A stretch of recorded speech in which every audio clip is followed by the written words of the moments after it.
Advice from a fellow dad.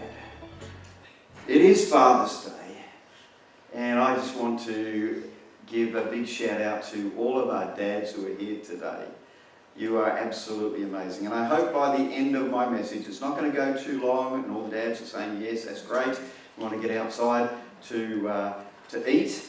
It's not going to go too long, but I hope by the end of it you'll feel encouraged and you'll feel strengthened in this incredible task that you have of loving your children all the days of your life. But you cannot have a dad's message, a message to the dads, without some insightful jokes. Now, ladies, you are not to call out. You have got to zip it. Ladies, zip it. This is for the men. The men here are going to really appreciate these jokes, and we're going to go, yes, I get that humour. Ladies, I know you won't, and you'll want to give us the answers when I say something. Don't, ladies, just hold it in. Let the men enjoy this moment. All right?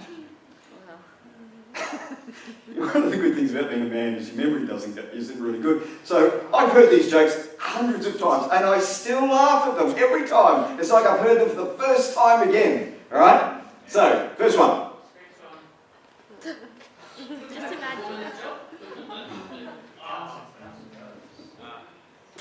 Are you going to leave it? Okay, just leave it like that. That's fine.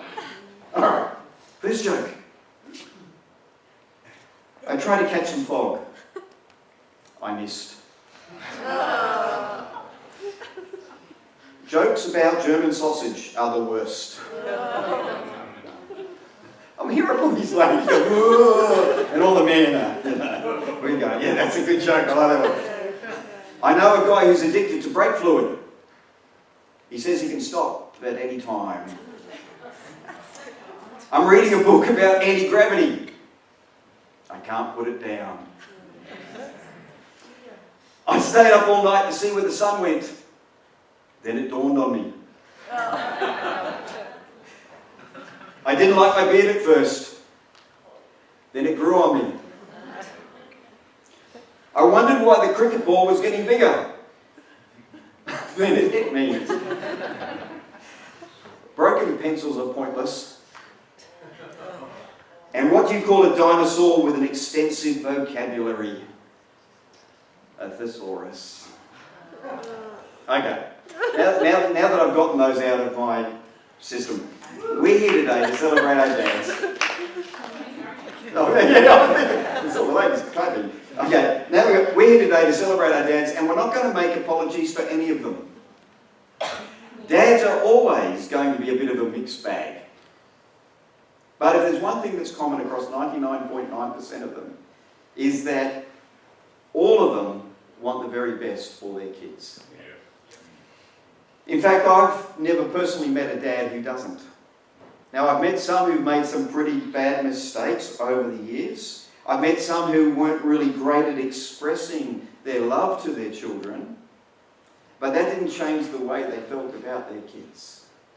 Every one of us here today is a product of our own upbringing, and a lot of the way we relate to our loved ones is modelled from what we saw when we were growing up. For me, that all started to change when Jesus intersected my life. Some things changed overnight, like my vocabulary, it halved.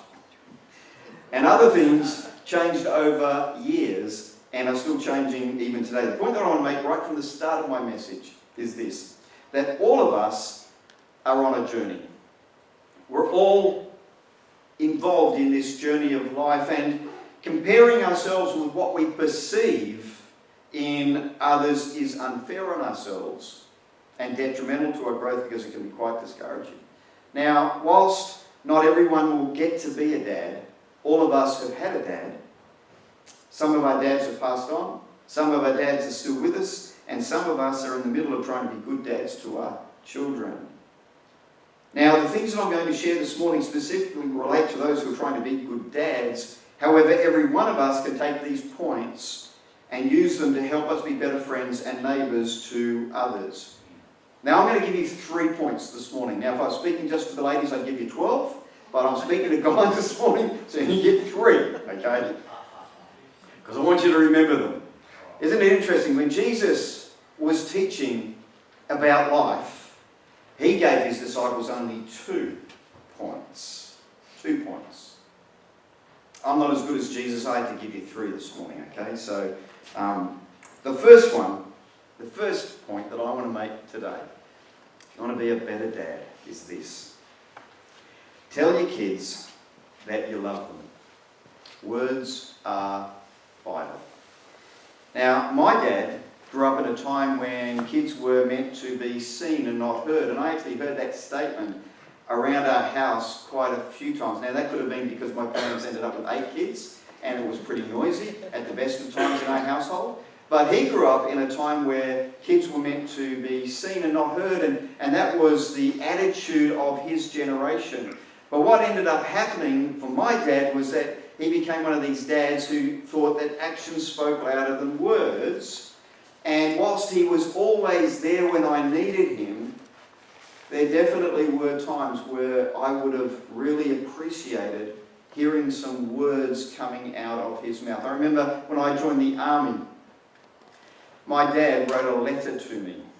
It was the first, I get birthday cards and Christmas cards, and on them it would be love mum and dad. And I knew who wrote it because I knew my mother's handwriting. My dad never wrote anything to me. When I joined the army, my dad sent me a letter. It's the only letter he's ever written to me. But I remember getting that letter, and sorry ladies, you expect your mum to use words well, right? But when your dad actually uses his words to tell you something about how proud he is of you and that he loves you, and he writes that down on paper, that meant the world to me. But that was the very first time my dad had ever expressed anything to me other than telling me off for doing something that I hadn't, that I wasn't supposed to be doing. Because he grew up, as I said, in a generation where words weren't all that important. And kids were seen as they're part of our world, but once they grow up and they can start to contribute to society, then they'll have a little bit of value. Now, I don't think that's what fathers felt in their own hearts. I'm sure that fathers have always loved their kids. But because of their upbringing, because of the values that were being espoused around them, that's what came across. And I remember, probably in my mid-30s, my mum and dad had visited us when we were in Townsville, and I was pastoring up there at the time, and I thought, I'm going to ask my dad questions about life. And I remember sitting outside, asking him questions about what it was like when he was growing up and and some of the challenges that he faced, and it was so hard. It was like trying to draw blood out of a stone, trying to get him to open up and talk. And if there's one thing that I look back on with regret in my life, is the fact that my dad had an opportunity to share things with me that I probably wouldn't have been able to hear from anyone else. He had an opportunity to communicate stuff to me, and he never took that opportunity. So dads, I just want to encourage you, even if you're not good with words, your kids want you to make an effort, to speak to them. Now, obviously, actions are really important. Your actions need to back up your words. But don't just simply think that, well, they know I love them because I pick them up when they ask me for a lift and I'm always there for them if they need help. Your words are really important. And here's a bit of a tip that can help. And I'm not expecting people to immediately change, because you know what will happen if you immediately change and you change drastically? Your kids will look at you and go, what's going on with Dad? Who's living inside his body now? But here's a little bit of a tip, and this is something that I try to do every single year. Each year on their birthday, you take time to write in their card. Not just mum. Mums are always really good at this, and they write stuff, and dads look at what mums write and they go, far out. That's amazing. How am I going to match up to what mum just wrote in this card? But listen, dads, every year for their birthday, write something in their cards from you. Tell them how proud you are of them. Tell them how much you love them. Tell them how much they mean to you. You might feel like it's sounding a bit corny when you're writing it. I know what it's like being an Australian. It's kind of like, oh, well, they should just know that. No, write it down. Because words are incredibly important. make the effort to write them something meaningful. They will cherish it. It will mean so much to them. You might think all that highly of yourself, but your children think the world of you. So let them know how much you love them. Your love for them is a constant, safe harbour that protects them in the world that they're growing up in. And who knows that the world that we're currently in is probably crazier than it's ever been.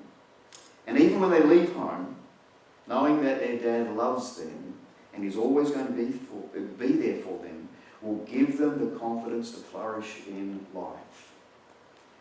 With your words, aim to be as positive as you possibly can be. I know that can be a little bit difficult, especially when your kids are little. You're constantly having to create those boundaries around their behaviour, and you feel like sometimes that all you're doing is behavioural management.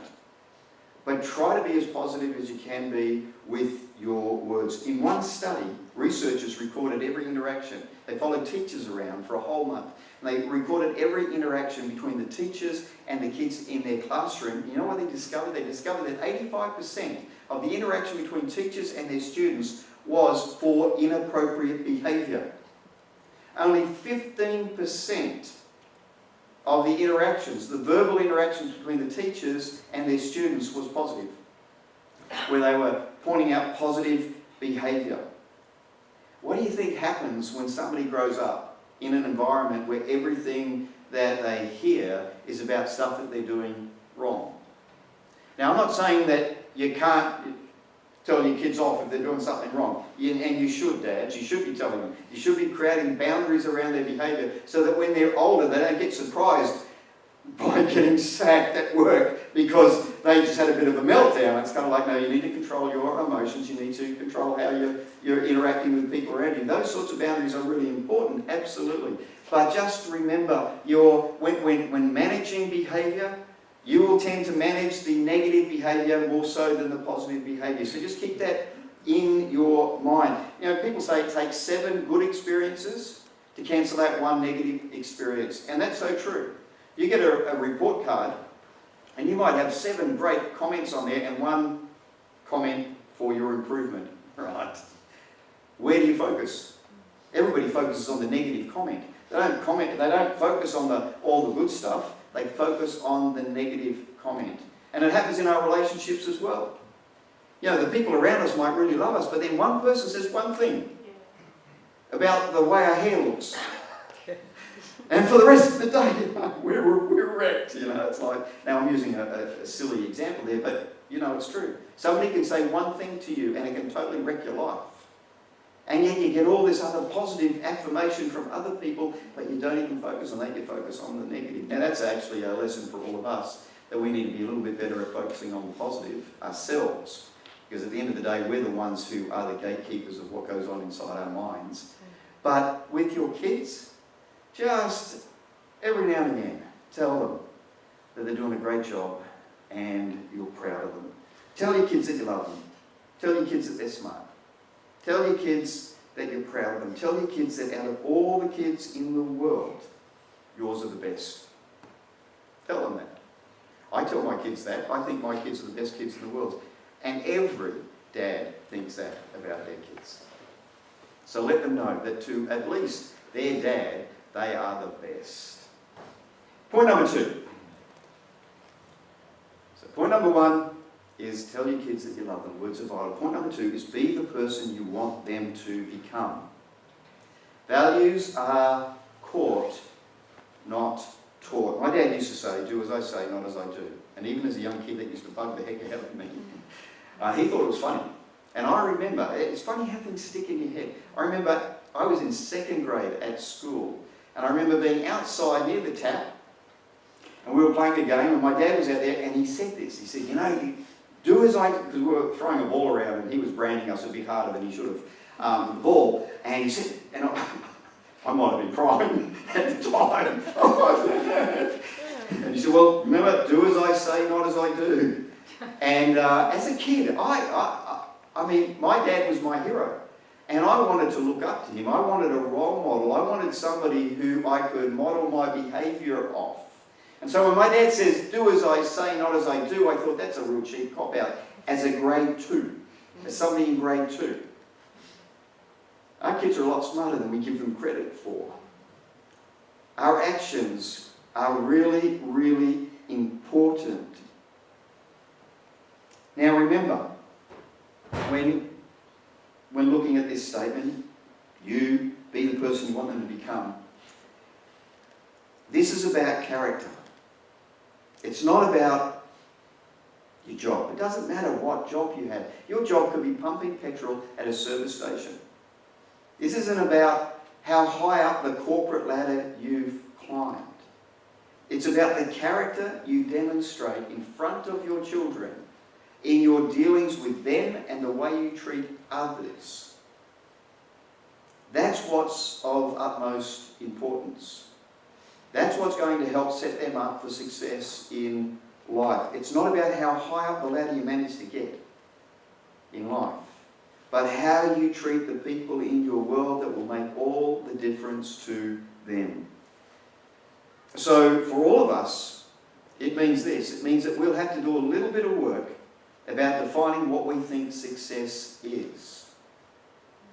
What a successful life looks like, because you'll live out those values in front of your kids. And if you think that making as much money as possible to the detriment of truth-telling is what leads you towards a successful life, then that's what your kids will pick up and emulate. How do you demonstrate? How do you demonstrate to your kids that God is important? How do you do that? By getting them to sit down around the table and read from their Bibles every single day? Mm-mm. I don't think it's about the things that we get them to do. It's about the things that they see us doing. And all of you dads today, you're here in church. So to your kids, they saw you come to church today, so they think that church is important to you. And connected to that is God. What do they see in your life on a day-to-day basis, a week-to-week basis, a month-to-month basis, a year-to-year basis, that tells them that God is important? How do you demonstrate to your kids that people should be treated with respect and dignity? You treat people with respect and dignity. How do you demonstrate to your kids that self-discipline and hard work is of value to the whole of their life? They see you being disciplined. They see you working hard. Because make no mistake, nobody ever rolled to the top of a mountain. Good challenge. It takes hard work to climb every mountain in our lives. It takes hard work to turn up every single day, to front up, and to be the person that God's called you to be. It's hard. It requires discipline, day after day after day. But if you do that, you're setting an example to your children. How do you demonstrate to your kids how they should treat their future partner? By being the person you want them to become. And that's a challenge, because this isn't about shaping them necessarily. It's not about teaching them something. It's about you being someone that they look to and admire and respect. Don't ever, ever think that your kids aren't paying attention. I remember, and I'll throw Erin under the bus with this story. You may have heard this story before, I don't know. But I've got a bad memory, so it's new for me today, okay? But I remember when Erin was little, she would have been in probably grade 1 or grade 2. And you know what the teachers do? They say, I draw a picture of your dad. And so Erin draws a picture of me in a car with speech bubbles. And the teacher said to Erin, so tell me about your picture. And the teacher said, and Erin says to the teacher, oh, this is a picture of my dad. He's driving a car. My dad likes to talk to other drivers. And the teacher thought this was hilarious and decided that she would share it with us. And I remember at the time thinking, That's true. I do talk to other drivers. I talk to them and I say things like, don't they know who I am, why are they driving like that? You know, I would have these chats and Erin would be in the back there and I'm thinking, you know, she's just oblivious. Does she even know what's going on? But she picked up that my dad likes to talk to other drivers. And I remember at the time thinking, okay, I've got to make sure that what I say to other drivers is worth repeating. I have tried. And I still talk to them. But now Erin answers for them. So I'll say, don't they know who I am? And she'll say, no, Dad, they don't. You know, it's like, but your kids are watching all the time. How do we help them become the very best version of themselves? By us working on ourselves to be the best version of ourselves that we can be. And it's a constant struggle, it's a constant battle, it's a constant journey. And my final point, and this is the simplest but also the hardest. So the first one was tell your kids that you love them. Words are vital. Second point, become the person that you want them to be. And then the third one is this. Hold on to God with everything you have. With everything you have. Aidan came up to me this morning before he left home. He gave me a hug, he said, Happy Father's Day, Dad. He said, I think you do a great job as a dad. And I said, I'm just making it up as I go along. And he said, no, well, I hope I make it up as well as you did.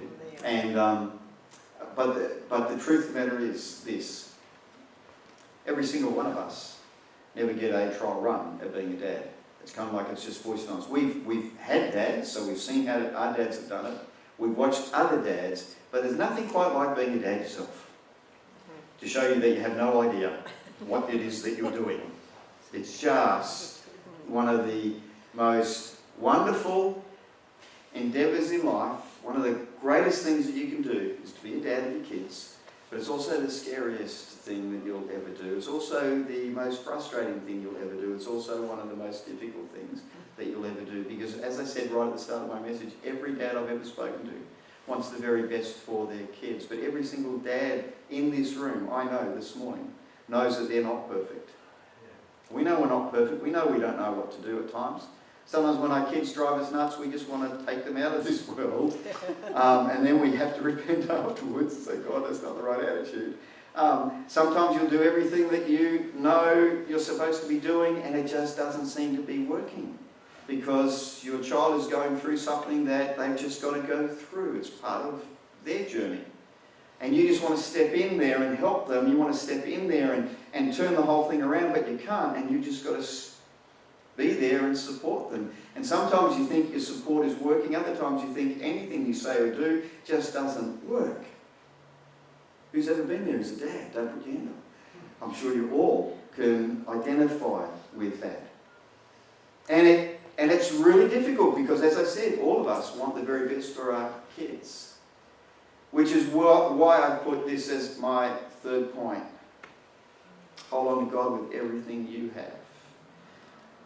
Because at the end of the day, God is able to make up for your weaknesses, for your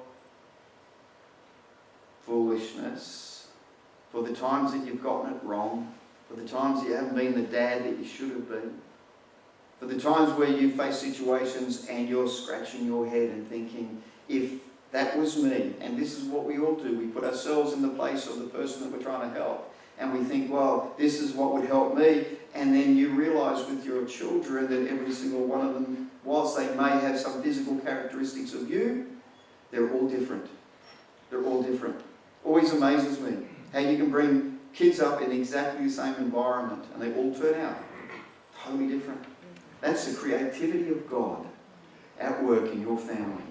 God is able to do, just create these individuals who are part of your family and yet are so different, so wonderfully made. And yet you're looking at it and going, okay, well, this is how I think the world should be. But when I try that with my kids, when I try to be that type of dad, it doesn't seem to be working. And I've been a dad now for 452 years? Because there's a time dilation when you're a dad. It just seems really, really long. When your kids are little, if anybody here has little kids under, say, the age of 6 or 7, I just really, my heart goes out to you right now. We'll have a moment of silence for you. Because that truly is a really, really long, long period of time that you go through. It feels double the length. But the problem is, when you get older, you look back on that and you go, oh, weren't they lovely? They're so cute. Look at these pictures. Aren't they gorgeous? And you're thinking, don't forget you wanted to kill them. Don't forget you wanted to kill them when they were little. It is really, really tough when you've got little kids. It's really tough. It's 24/7. And the more kids you have, the tougher it becomes. But you don't realise that until you've had the next kid. And then you think, why did I complain about the one kid that we had? Now we've got 2. Then you have 3 kids. You go, what did we ever do with all the time that we had when we had 2 kids? Now we've got 3. If you have 4 kids, you're really close to Jesus. You have no time whatsoever. If you go beyond 4, it's just pot luck. I mean, it's kind of like your kids, they're lucky if they get any type of attention from you. I mean, that's what it was like for me when I was growing up. But it's really, really difficult. It's really hard. Being a dad is difficult. Being a parent is difficult. And having God as your backstop. I know for Deb and I, having God as our backstop has been the difference between throwing our hands up in despair and getting back up and doing what we need to do day in, day out. You have no control over the direction that your kids go in life. You can't run their lives for them. You have to let them go. They have to discover that for themselves. But there's nothing like knowing that God has them in the palm of his hand to give you some confidence and give you some courage when things just aren't working the way you think it should for them at this particular stage that they're in at this point in time. Hold on to God with everything you have for the sake of your children. And you know, sometimes people go, oh, you know, my faith in God's waning. I just don't feel as connected and all this sort of stuff. And I look at them, especially dads, I look at them and go, dude, it doesn't matter how you're feeling. Your kids desperately need you to hold on to God. And I know in my life, there have been times where I've gone, do I really want to continue down this road? And then I've stopped and I thought, for the sake of my children, I will continue to make the choices that I need to be making right now. My heart mightn't be in it at the time, but I think for the good that it brings into the lives of my kids, that I'm going to keep on keeping on. In Proverbs, one of my favourite passages of Scripture, and I'm going to close on this, is that one in Proverbs 3 where it says, trust in the Lord with all of your heart and lean not on your own understanding. Your own understanding will fail you at times. Your ability to work it out will fail you at times. Your ability to know what to do in any given situation will fail you at times. And Solomon here is writing and he says, trust in the Lord with all of your heart and lean not on your own understanding. It's okay not to know. It's okay if you don't have the answers, but trust in God in the midst of that. And then he goes on and he says, acknowledge the Lord in all of your ways and he will make your path straight. You need to be constantly putting God first. Saying, God, I don't know what to do, but I know you do. And I'm going to hang on to you as tightly as I possibly can, because I know you will make a way for me when there appears to be no way. And that's been my experience all the way through my life, that when I don't know the way to go, when I don't know the answers, that as I hang on to God with everything I have, somehow he just causes doors to open. And he causes situations to resolve themselves. And so I know that even now, at the moment, I have situations that I'm looking at and going, I don't know how that's going to resolve itself. I don't know how that's going to work its way out. But I now have so many times in my past where I have seen God work that I now have confidence just to leave it in his hands and know he's going to work it out.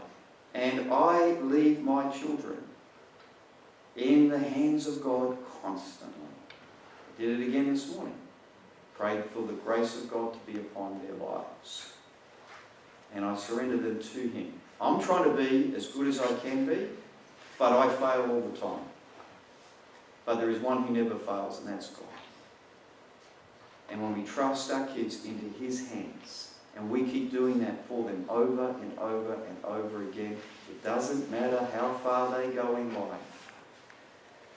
We have confidence that God will be there with them every step of the way. His grace will overshadow them, and even if they walk away from Him, He will still be there looking after them, waiting for them for that moment in their lives where they'll turn around and look back to Him. If I could have the music back.